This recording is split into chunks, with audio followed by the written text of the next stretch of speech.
Good day everyone. My name is Bon Walter Idul and I'm gonna demonstrate how to measure the resistance, the voltage, and the current using the multimeter.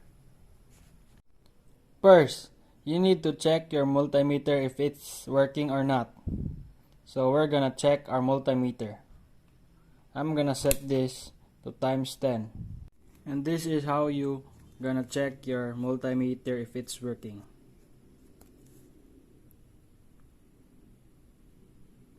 The pointer is not at 0, so we need to calibrate it. There. Now we know that our multimeter is working and calibrated. So how are we going to find the resistance? All we need is a resistor and our multimeter.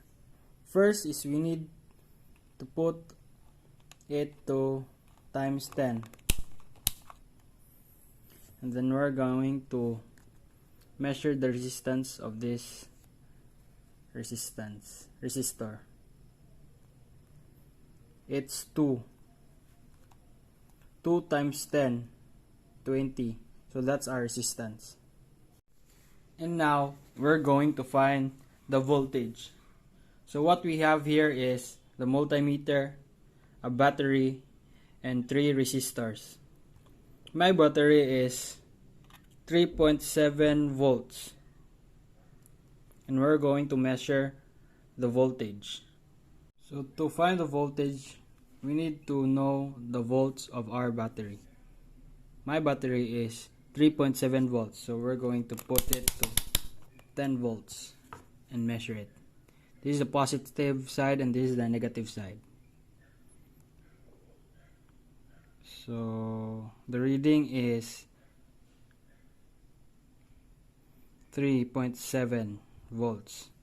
So my battery is 3.7 volts. Because my battery is 3.7 volts, we're going to use the 10 volts. And we're going to find its voltage.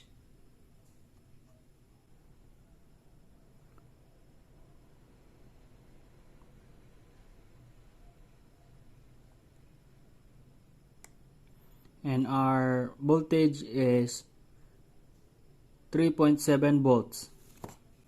And that's how to find the voltage.